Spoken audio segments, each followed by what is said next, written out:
a análise dos nossos pensamentos e sentimentos. O encontrar-se consigo mesmo a que os monges aspiram e no qual eles veem uma condição prévia do encontro com Deus, é para Evagrio Póntico, antes de mais nada, um encontro com os pensamentos e com os sentimentos do próprio coração. Entre os padres do deserto, Evagrio é muito estimado como especialista no tratamento dos pensamentos e das paixões. Ele mesmo os experimentou em seu próprio corpo e escreveu repetidamente sobre eles no intuito de poder ajudar a outros monges em sua experiência. Dele se diz: se queres chegar a conhecer todas as tentações que ele experimentou da parte dos demônios, deves ler o livro que ele compôs contra as objeções dos demônios. Ali verás toda a sua força e todas as tentações pelas quais passou. Foi por esta razão que ele as expôs por escrito, de modo que aqueles que viessem a lê-las pudessem ser fortificados e vissem que não são somente eles a serem tentados dessa maneira. Evagrio é aquele que nos ensinou a maneira adequada de vencer todo e qualquer tipo de pensamento. Evagrio está convencido de que grande parte de nosso caminho espiritual consiste em prestar atenção às paixões de nosso coração, em conhecê-las e tratá-las adequadamente. O objetivo deste tratamento é a apatheia, que é um estado de paz interior e serenidade. Na apatheia, as paixões já não mais se combatem entre si, mas entram em harmonia umas com as outras. Evagrio chama também a saúde da alma de apatheia. A meta do caminho espiritual não é, portanto, um ideal moral, destituído de defeitos, mas a saúde da alma. Segundo Evagrio, a alma é saudável quando ela entra em harmonia consigo mesma, quando está preparada para o amor, pois somente o homem que alcança a apatheia é capaz de amar realmente. Sim, porque na realidade a apatheia é o amor. Evagrio é grego, e por isso ele também constrói o caminho espiritual a partir da imagem do homem grego. A filosofia grega conhece 3 âmbitos do ser humano: a parte cobiçosa, a parte emotiva e a parte espiritual. Aliás, estes são também os 3 âmbitos conhecidos pelo Eneagrama, quer dizer, um sistema de autoconhecimento que tem sua origem no sufismo e que apresenta grande semelhança com a doutrina dos 9 logismos de Egrégio. O Eneagrama fala de um tipo ventre, de um tipo coração e de um tipo cabeça. A cada um destes 3 âmbitos, Evagrio relaciona também 3 logismos. Logismos são pensamentos sensitivos que podem dominar o homem. São paixões da alma e forças impulsivas com as quais ele deve se debater. Num sentido negativo, Evagrio chama os logismos também de vícios e os ordena a demônios que inspiram estes vícios ao homem. Por conseguinte, o tratamento destes pensamentos e paixões é ao mesmo tempo uma luta com os demônios. Neste caso, os demônios não têm apenas um significado negativo. Eles são também forças que podem tornar-se obedientes ao homem. Em Platão, por exemplo, estes demônios eram forças inteiramente positivas. Somente através do dualismo persa, estas forças acabaram se tornando forças negativas. Para Evagrio, são forças deste mundo e mecanismos psicológicos personalizados que atuam no homem.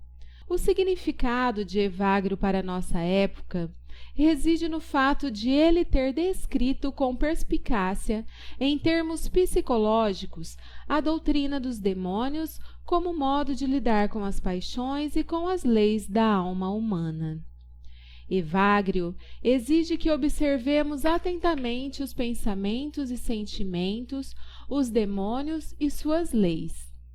Se um homem deseja conhecer por própria experiência os demônios maus e se pretende familiarizar-se com sua habilidade, aconselho-o a observar bem seus pensamentos.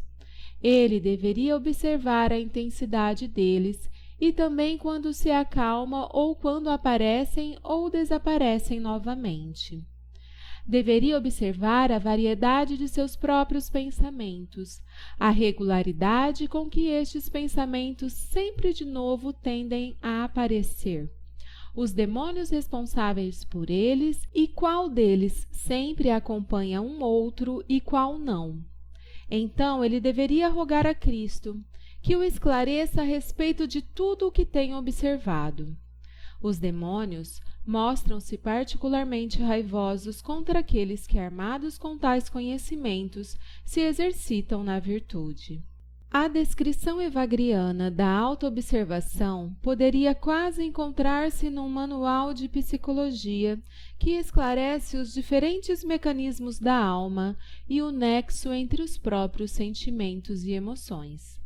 Para nós, é extremamente importante aprender a diferenciar os mais diversos demônios e ser capazes de averiguar as situações que acompanham a sua chegada. E é isso o que os nossos pensamentos nos podem ensinar.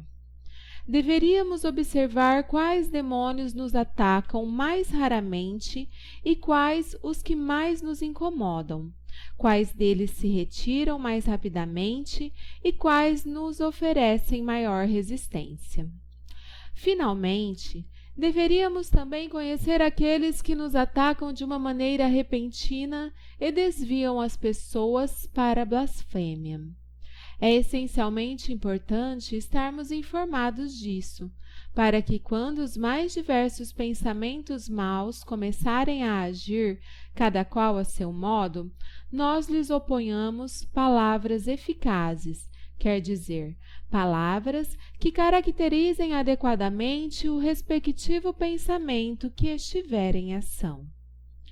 Precisamos fazer isso antes que eles nos afastem do nosso estado habitual.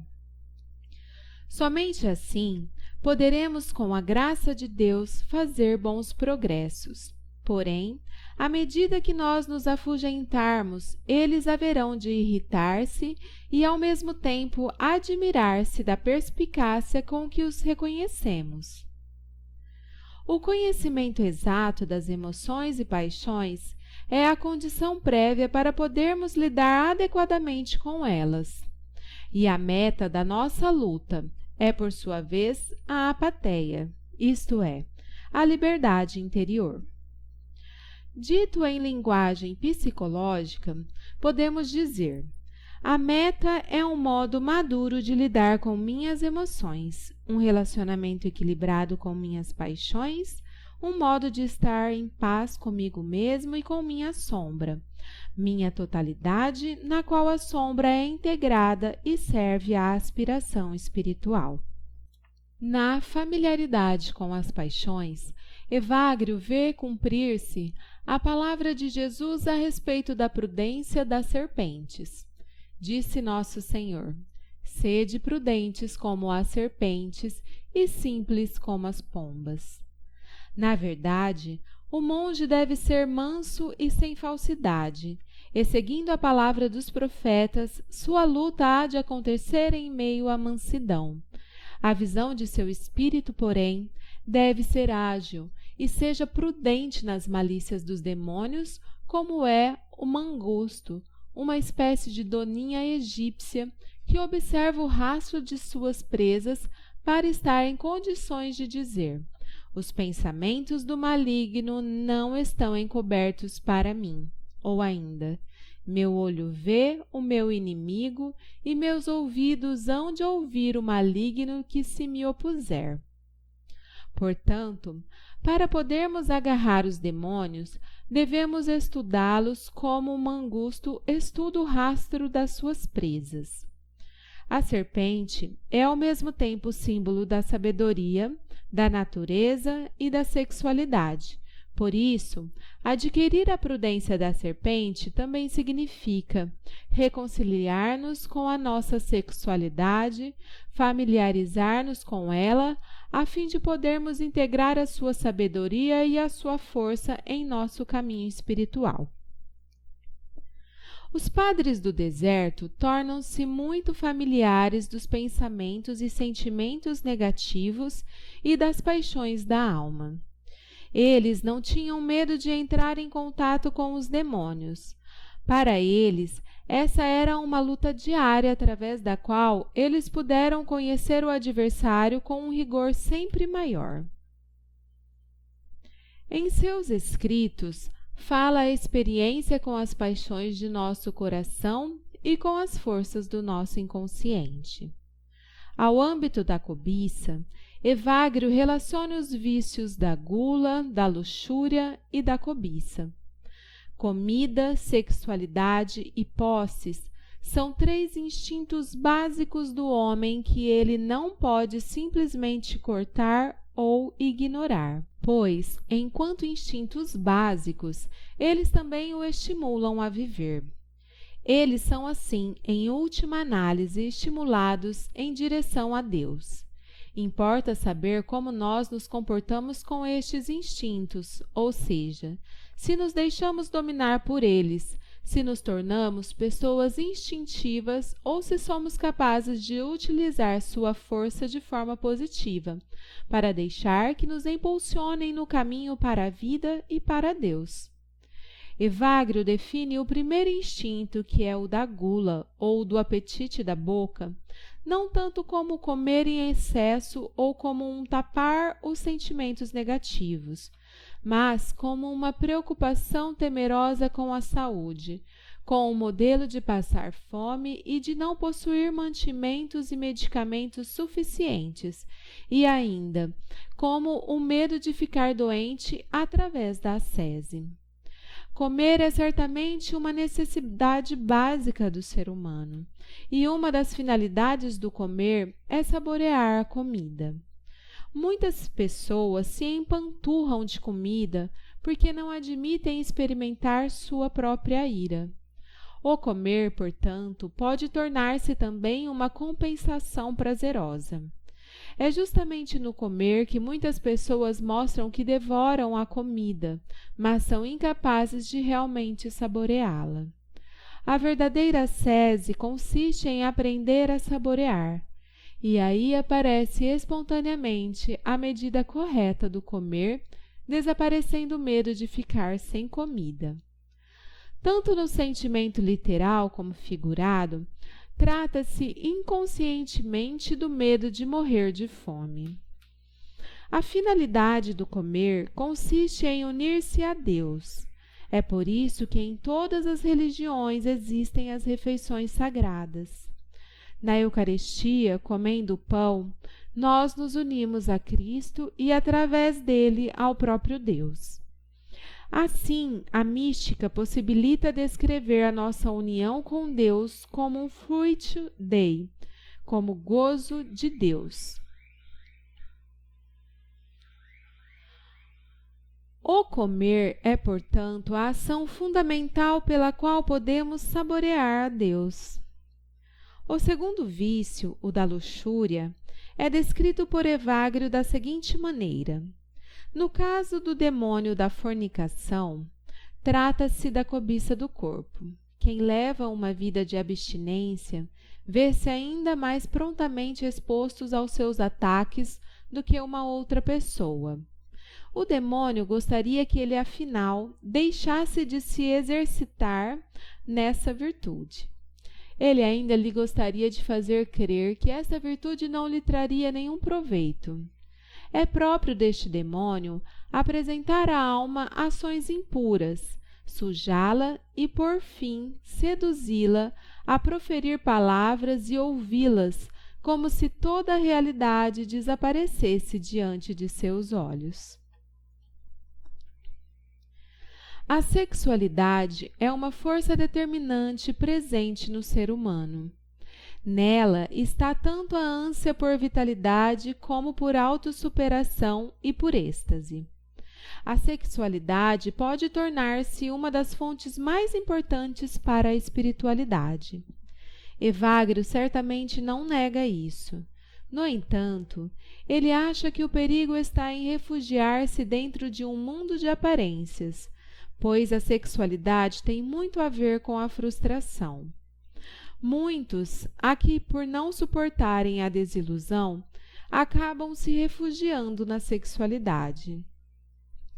Neste caso, a sexualidade acaba não sendo o lugar mais íntimo do amor e do êxtase, nem a possibilidade de unir-se à pessoa amada, mas um modo de entrar no mundo aparente da fantasia, que é a da autossatisfação sexual, ou seja, a masturbação.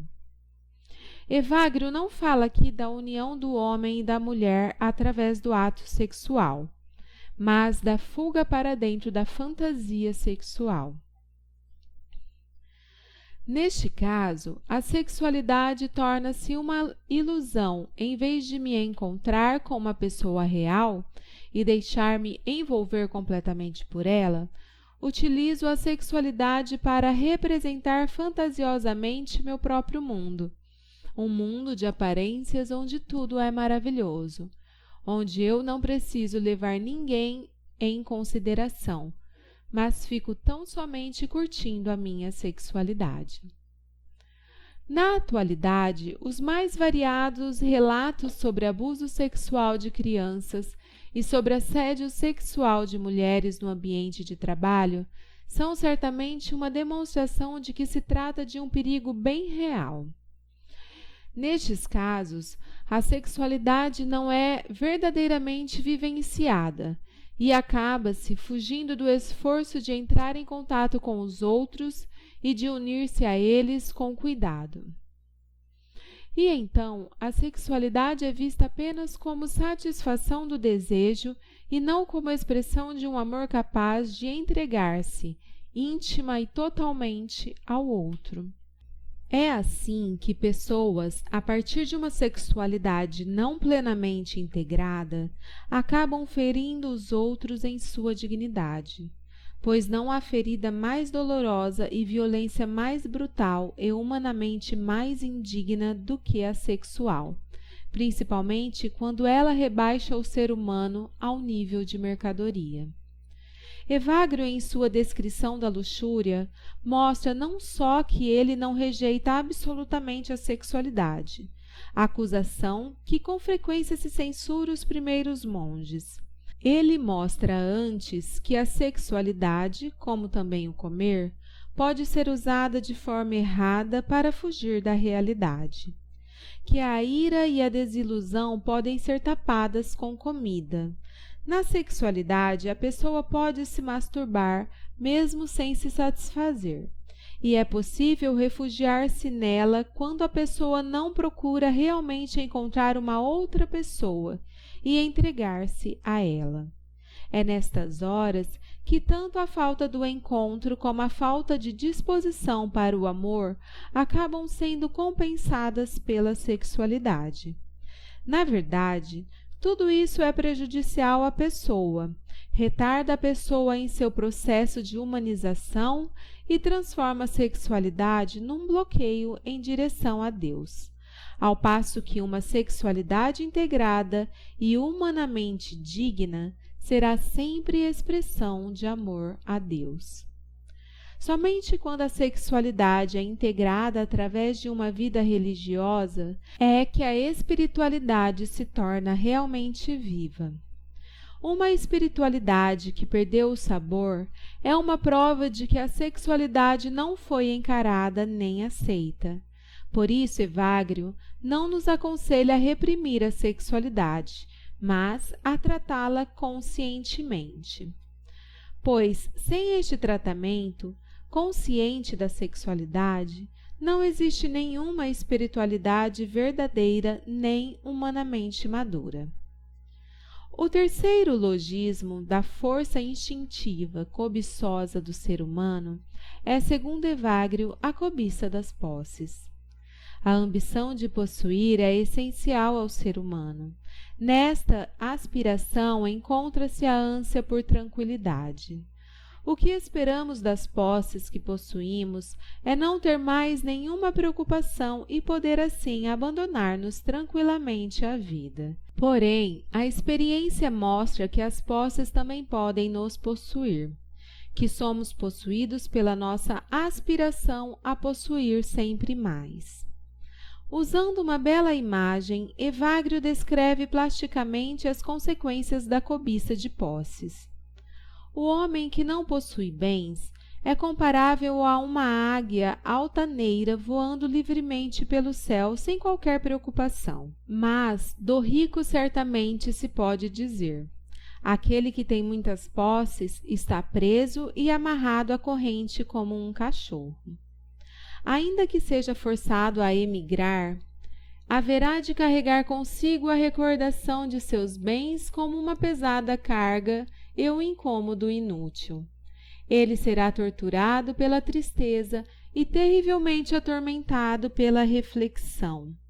Assim, ele abandona suas posses e é atormentado pelas aflições.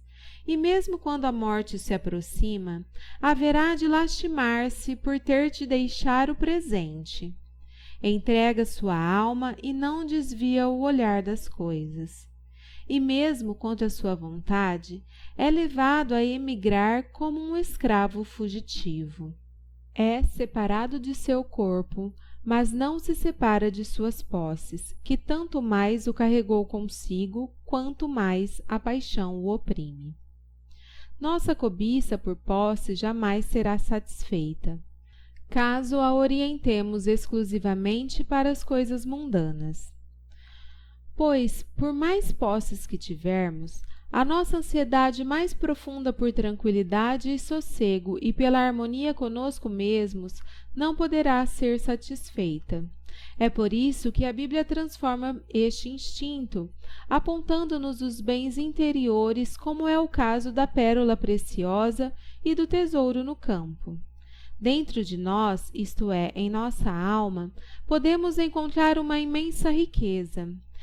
É aí que encontramos Deus e todas as potencialidades com que nos agraciou. Somente quando nos voltarmos para esta riqueza interior é que nossa aspiração pela posse exterior ganhará sua devida medida. Hoje em dia, certamente, também ocorre uma demonização das posses e uma ideologização da pobreza. Tudo isso não nos ajuda absolutamente em nada. Às vezes, a pobreza é até confundida com falta de cultura. Quando a pobreza é vista apenas como uma negação da vida, é porque ela ainda não é capaz de libertar-nos. A verdadeira pobreza sabe lidar com a aspiração pela posse de uma maneira bem humana. Ela se permite esta aspiração, mas sabe relativizá-la, uma vez que é conhecedora de uma riqueza mais profunda. Somente em vista deste valor interior é que seremos capazes de desprender-nos dos bens exteriores e libertar-nos da cobiça de querer possuir sempre mais. Ao âmbito emocional do ser humano, Evagrio relaciona os 3 logismos da tristeza, da cólera e da assídia. A tristeza sobrevém algumas vezes quando o ser humano não realiza seus desejos. Às vezes, ele vem acompanhado da cólera. Quando surge pela frustração das necessidades e desejos, em geral ocorre da seguinte maneira: a pessoa é levada a pensar e a lembrar-se da casa onde nasceu, dos seus pais e da vida que levava no passado. Quando a pessoa não oferece resistência a esses pensamentos e até se deixa levar por eles ou mesmo se deleita com eles, embora só na imaginação, eles se apoderam inteiramente dela. Por fim, essas representações se desvanecem e ela mergulha na tristeza. Sua situação atual a impede de que essas coisas passadas se tornem novamente realidade. E assim, a infeliz alma quanto mais se deixa atrair pelos primeiros pensamentos, tanto mais se há de sentir abatida e humilhada. Evagrio distingue a tristeza da aflição.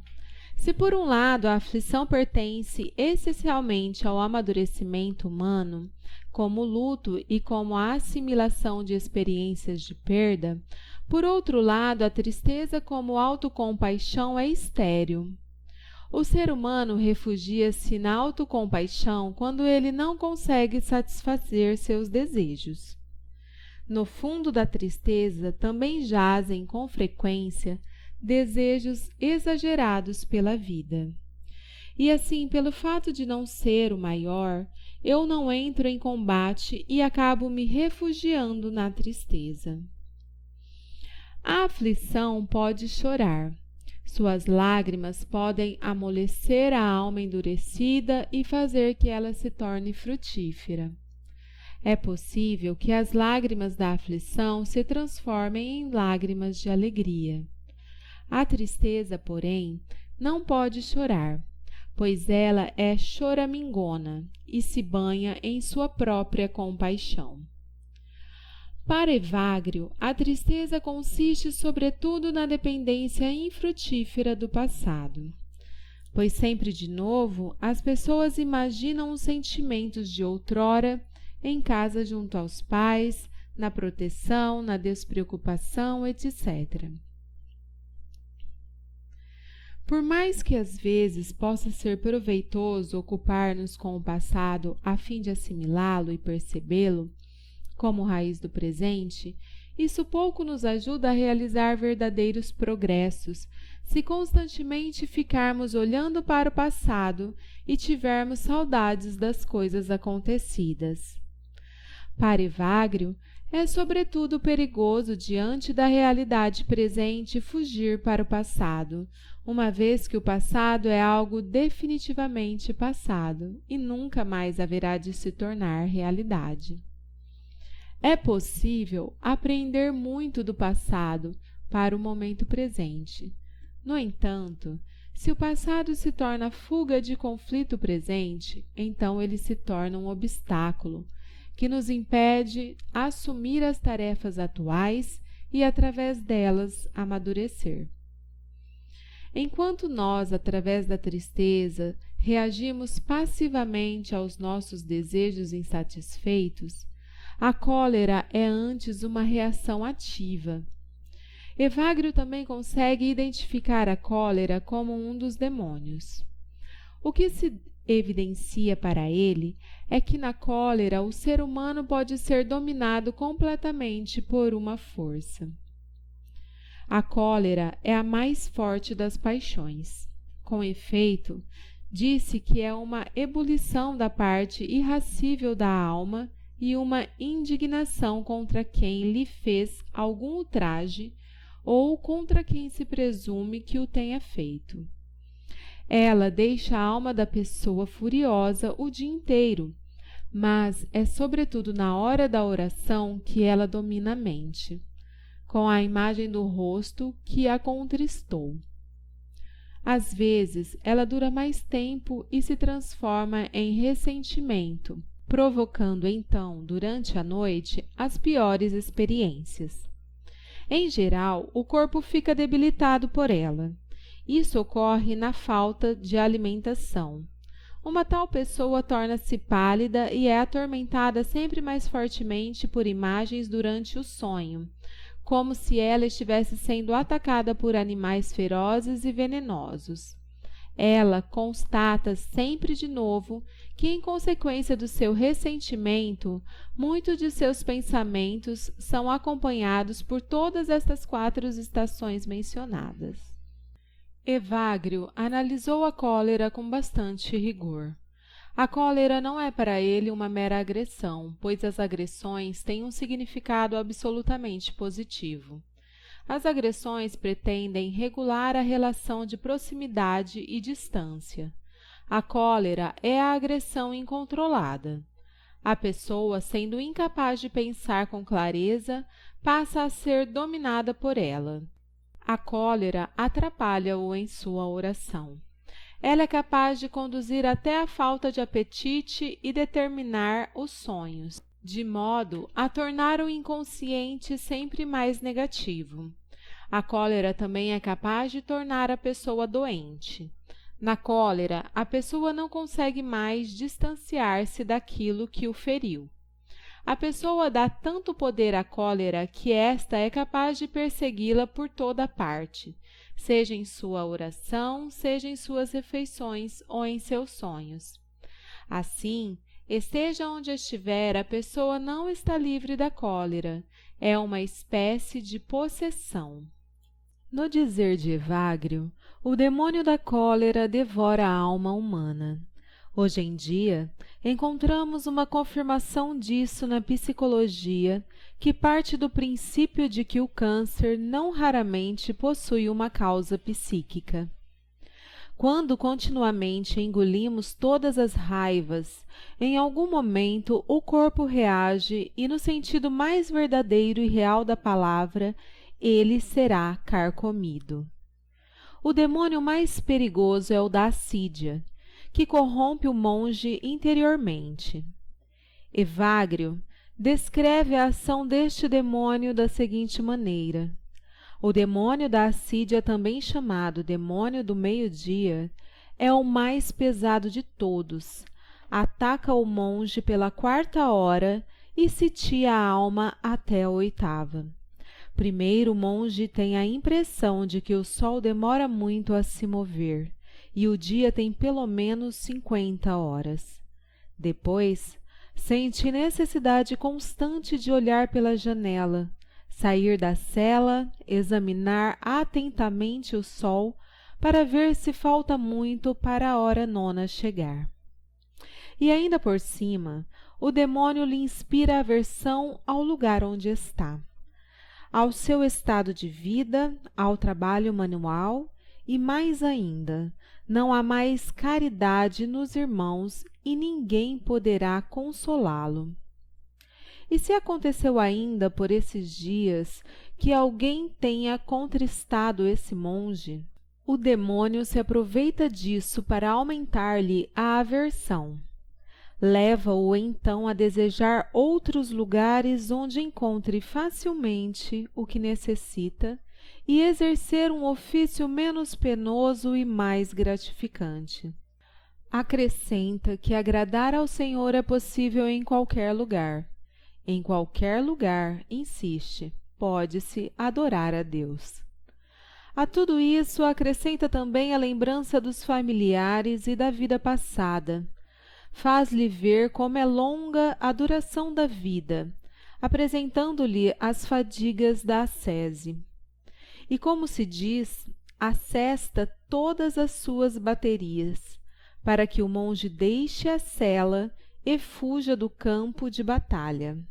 Mas, se este demônio for vencido, não sobrevirá logo nenhum outro.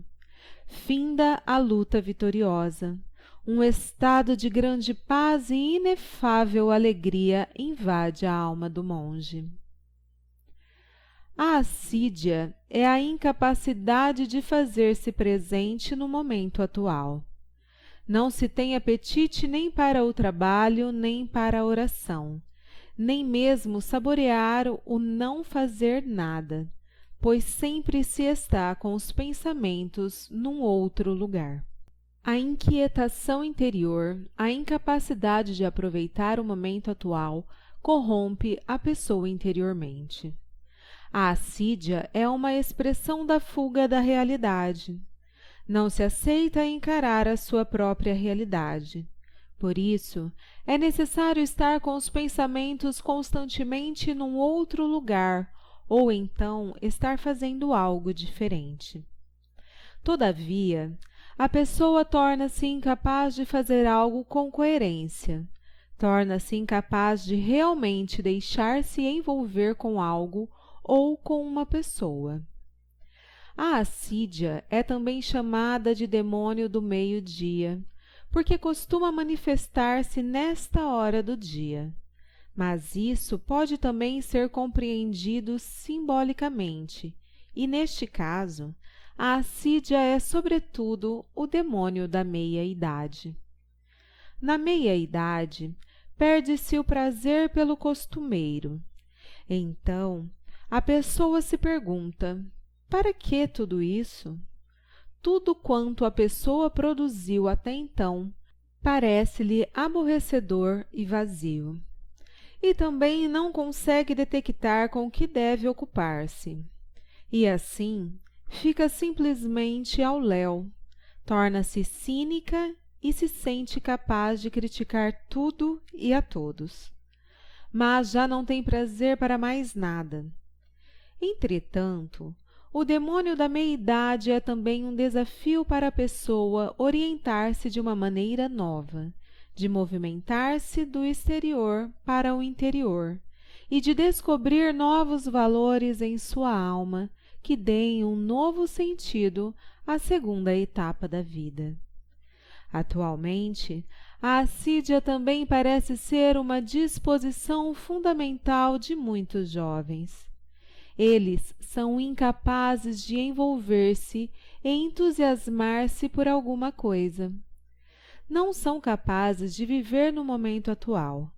Na intenção de sentir a vida, eles acham que precisam experimentar sempre algo novo. Para os violentos dentre eles, a força bruta contra os outros é o único caminho para se sentirem vivos. Aqui fica especialmente patente quão destruidora a assídia pode vir a tornar-se. Aquele, pois, que é incapaz de viver, viverá às custas de outros e precisará castigá-los para se sentir a si mesmo. Os 3 logismos da esfera espiritual são a ambição, a inveja e a soberba.